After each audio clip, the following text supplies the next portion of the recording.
Hello and welcome to Brick by Brick Kenya. It's a vlog where I tell the journey of building our rural home in Kenya. Something we had dreamt about for so many years. We've been waiting for this season and now it's finally here with us. Before getting to this point, we had to go through the due process of buying land. In Kenya, this is not something to take lightly. There are several important steps to follow to protect yourself.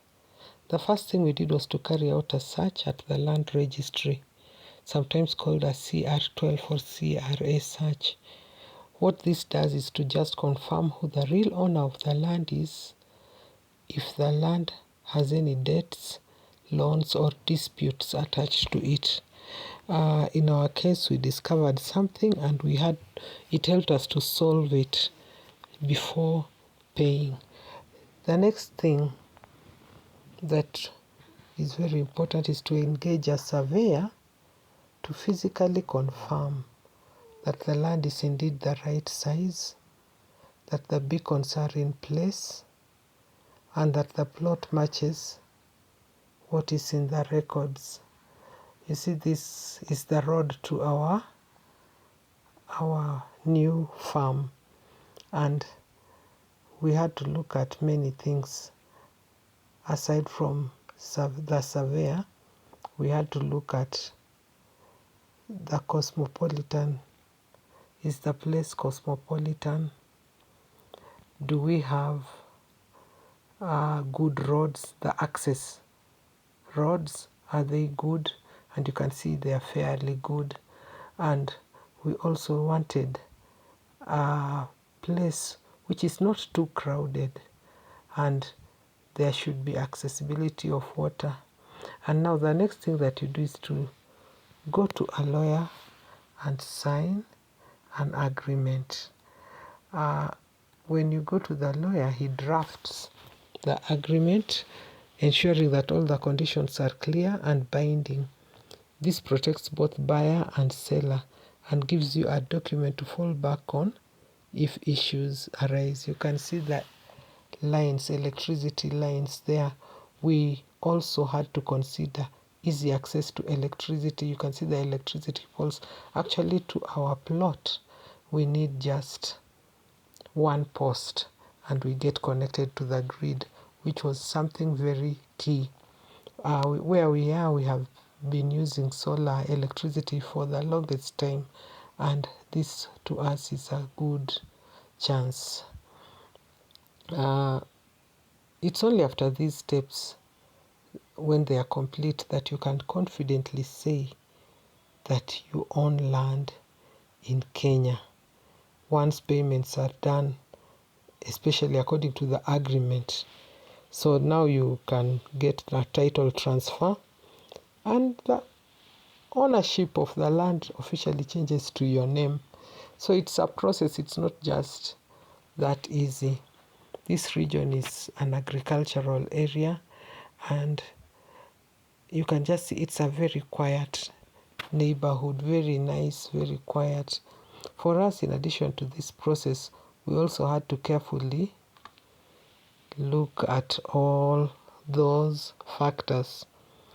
And finding the piece of land was not easy, but when we finally did, it felt like the dream was beginning to take shape. And now, here we are. This is the road to our new farm. You can see the road was a bit messy on this day that I was recording because it's been raining a lot. It's been raining a lot in the past few days, and the road, we tried to rehabilitate the road a bit. You can see we put in some rocks, some hardcore, and we intend to put maram on it because we have very heavy tippers coming in, bringing in materials, and it's just, the road gets really messy. So that's the road to our new home. You can see the water puddles. This was because of the tippers and the tractors that were moving in and out. So we collected some few materials. Now that the land was finally ours, you can see we collected some foundation stones, some sand, we got ballast and bush stones, the machine cut stones. We also got some bricks. You can see how there's so much water on the plot. These stones, it's very important to go out with your fundi to buy stones, materials. Like the stones you can see there, the machine cut stones have a story. What we asked for is not what was delivered. And when the fundi saw them, he realized these were not 6 standard. They were 4x8.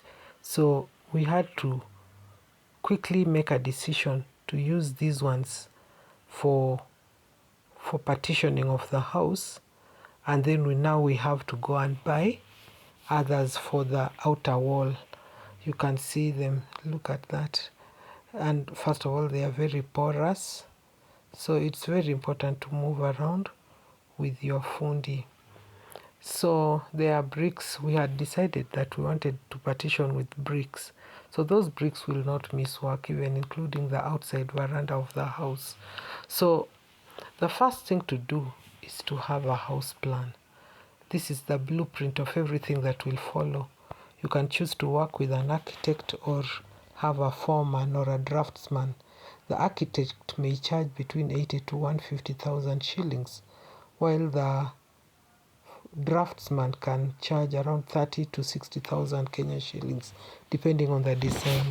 And now with the plan in hand, look at the stones. A few of the proper stones came in, and we could easily see the difference. So with the plan in hand, the next step is to go for county approvals. This ensures that your project is legal and compliant. As we were waiting for all that, we did some preparations also. The farm had maize on it, and luckily the maize was ready for cutting, so we cut just a short area, a small area where we intend to put the house. We put up a toilet, which is a very important necessity for the fundis, and then we put up a site house for storage of our goods. The maize that we cut, we put in heaps. Those heaps are called stakes, so that it can slowly dry. We also sunk a well. A well is a very important. Water is the life of any construction site. So it was important to sink a well. You must think of this or look for a place to get water. Now, what I was trying to say is, with that plan in hand, the next thing is to get county approvals, which ensures that your project is legal and compliant. Approvals usually cost between 20,000 to 50,000, depending on your county and the size of your build. In addition to these, to that, now you have to think of signing an agreement with a fundi. Okay, it's very important to have an agreement, because it helps to avoid disputes later. It's important to agree on the payment terms and schedule, whether it will be weekly or after each stage. All these steps, they set the stage for the first real step of construction, which is excavation. That will be our next episode. Bye.